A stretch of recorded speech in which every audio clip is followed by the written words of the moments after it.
was looking for a Tears of a Clown angle. Right. We are rolling. Okay. Lovely. Then I'm going to ask. So I'm going to start, Alan. Morning. Oh, what time is it meant to be? Are you trying to go for an evening effect? Well, early evening maybe. Early This evening. sort of unsmoky atmosphere. Cool, it's been a tough day. Exactly. Hellish. Now we're having a drink, relaxing. Cheers. Tonight, yes, exactly. Cheers. Tonight, One for the Road starts. Your first TV series. Yes. And what is it about? What's it about? It's about a man who travels around Europe with a camcorder, and he makes tapes, and then he sends them home. And the people at home who watch them are different every week. So one to his uncle, one to his brother, one to his old girlfriend. Right. And also each week he's in a different country. So you see him getting up to some adventure in that country that's something to do with whoever he's sending the tape to. So for example, he goes to Venice to look for his brother's Italian ex-girlfriend. Right. And he sends a tape home to his brother. He says, look, I'm in Venice looking for your ex.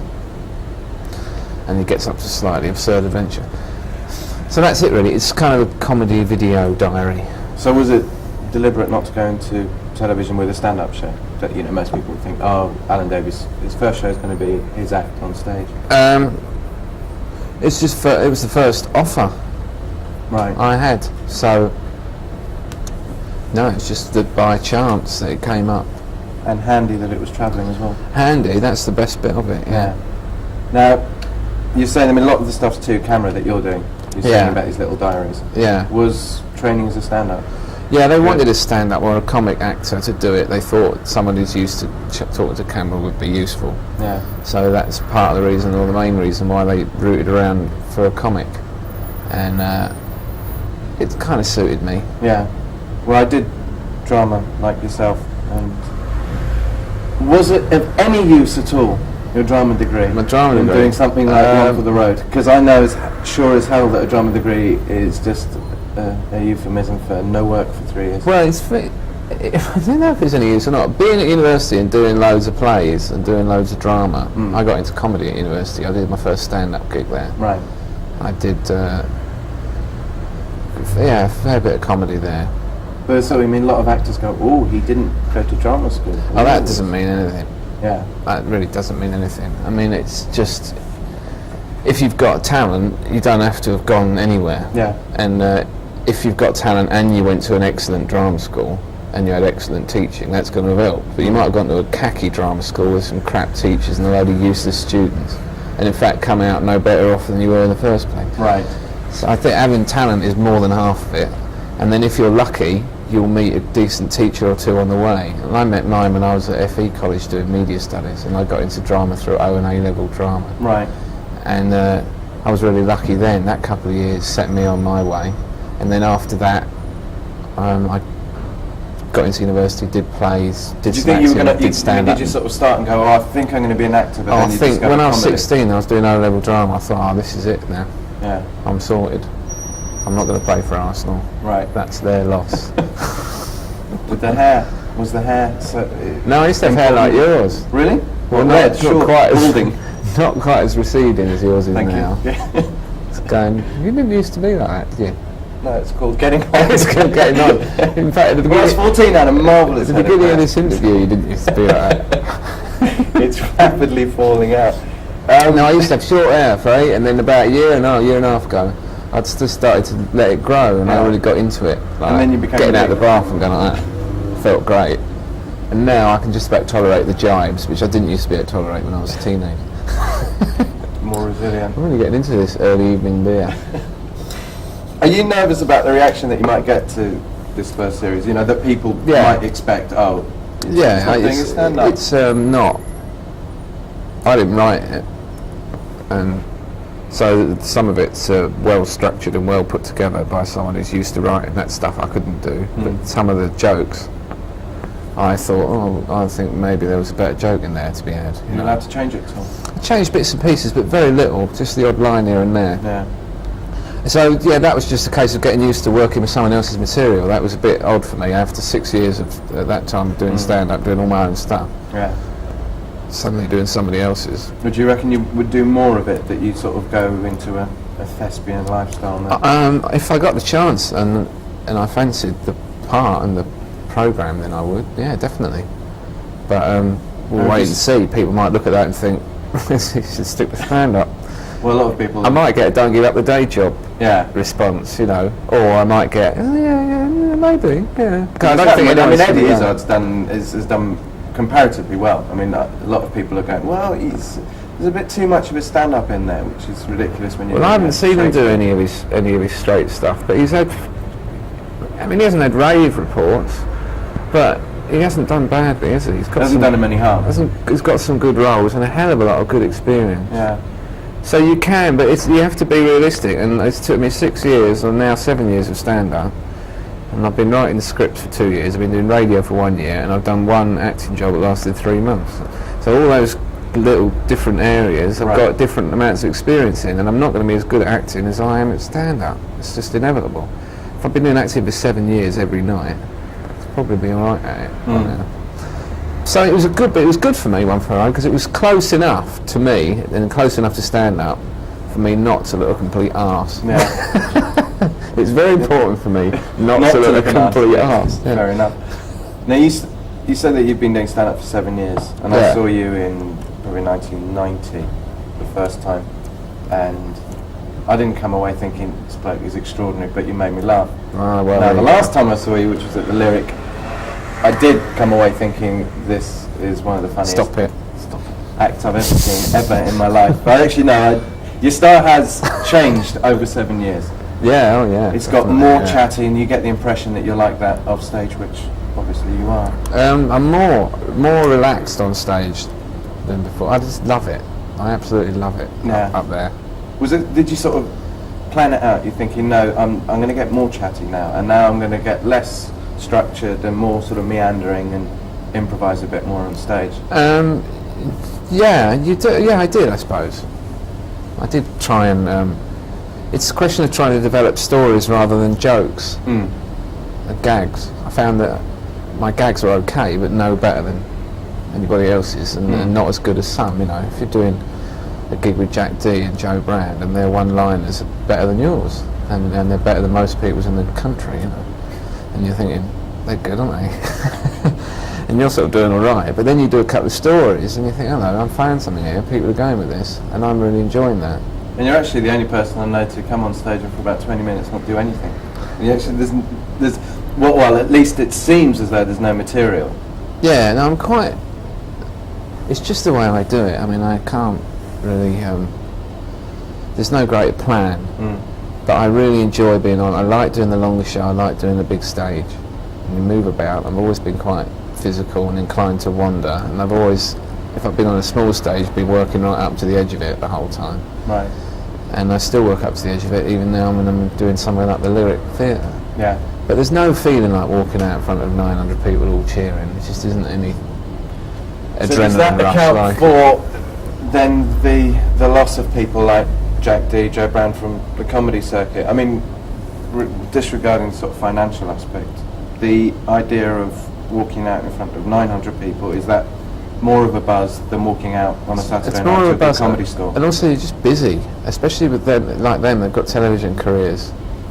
That takes a lot of time. And although you think, oh, Jack D's not doing much for 6 months, he'll be in an office somewhere, writing and working and in meetings and out on the road in small clubs out around the country, working up material and just working the whole time. Yeah. You just work and work and work. I'm working more now than ever, and I've only done about half a dozen gigs in the last 3 months. Right.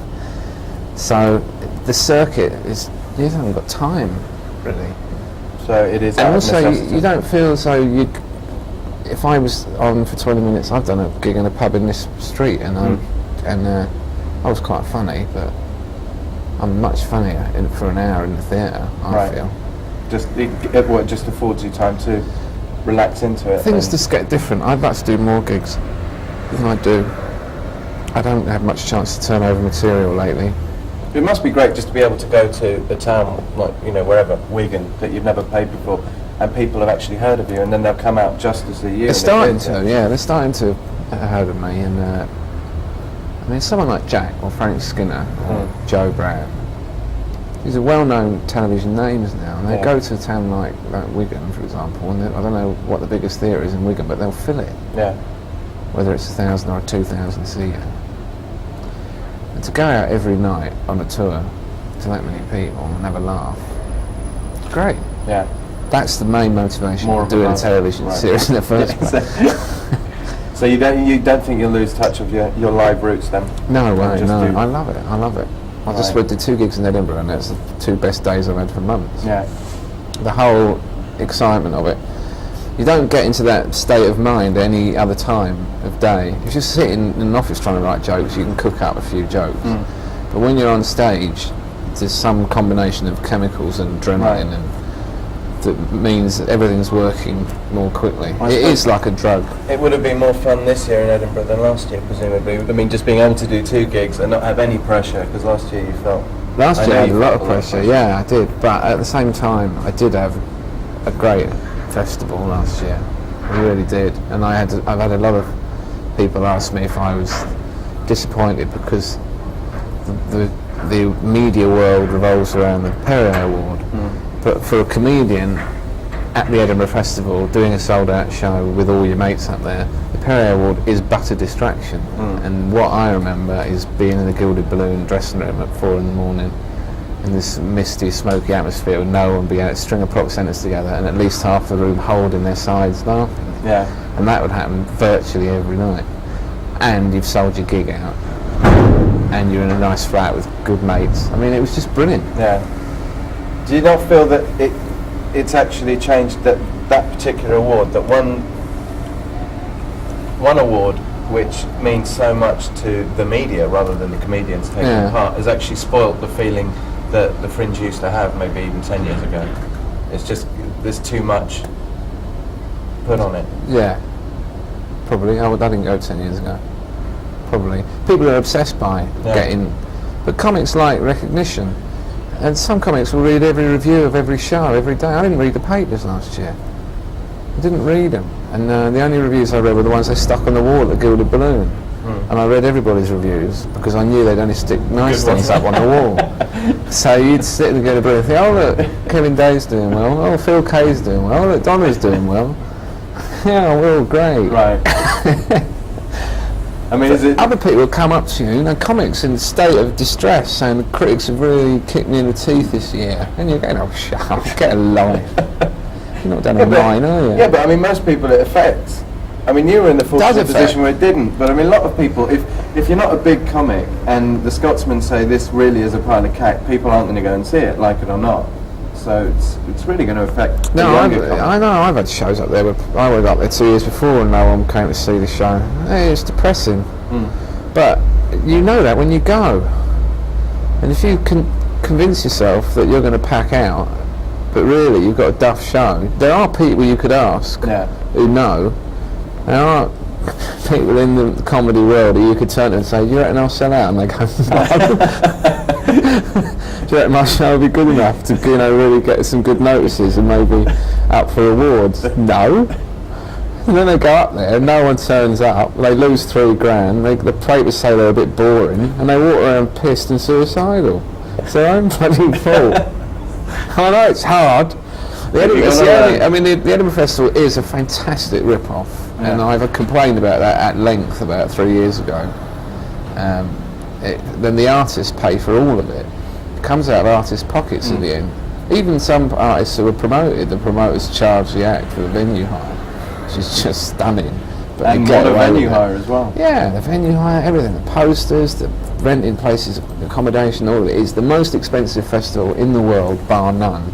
And I've done festivals, in the States, New Zealand, 5 cities in Canada, and in 2 cities in Australia. How does it compare? I mean, those places, the other big festival that everyone knows about comedy-wise is Just for Laughs in Montreal, and there's Toronto and Vancouver. There are different festivals in Canada. There are fringe theatre festivals which are very small, and they're based on the Edinburgh Fringe, but the venues are all centrally controlled and run. Makes it sound like the Kremlin, but they're so that they don't have this proliferation of venues, and the audience, stays within a small. It's more concentrated. Yeah, and everyone sells tickets. Just for last in Montreal is a big trade fair. It's a conference. You get paid and you get put up and you get driven about, and the audience, half the audience haven't paid and they're all working for CBS or something. But the same thing, you can still root out a few mates, find a hotel room and empty the minibar and be throwing ashtrays into the fountain at 5 a.m. if you really want to have a good time. It's just up to you. It's up to you how you approach these things. Right. You can really get yourself in a state, in the way comedy is at the moment and the way some people are making it in a big way. Jack D's got an ITV show and a run of commercials that's been going for a couple of years now, and he's a seriously wealthy man. But if you sit back thinking Jack D, Jack D, you go mental. You just got to enjoy what you do. Because that's it. Because I know a lot of people, and you know, to a certain extent, I used to do it, and people all do it. You can't help but go. The other guy. I know, don't. Because you won't be funny when you do that. No. I can't, personally, being stressed out doesn't make me very funny. Although I have been in a bad mood, been hilarious. But usually... Jack D's built a career on it. Yeah, I need usually to be in a good mood to be funny. Yeah. It's easy for me to enjoy my career, I suppose. Right. Because it's going well, nice and fun. I mean, you've got teleseries starting today. You had a great tour last year. Good Edinburgh. You also had the radio show. Yeah. It's a big one. Yeah. Now you strike me as being more of a kind of Beach Boys sort of person. Almost. We were talking about them earlier before the camera was turned on. Almost a melody radio kind of guy, right? And that's not an insult because I only listen to melody. No, I don't listen to melody. But the idea of doing a Radio 1 show rather than a Radio 4 show, which most comedians usually do, was that something that you thought, oh, I better get genned up on music, or are you a bit of a guru when it comes to no, I didn't really know. I used to get the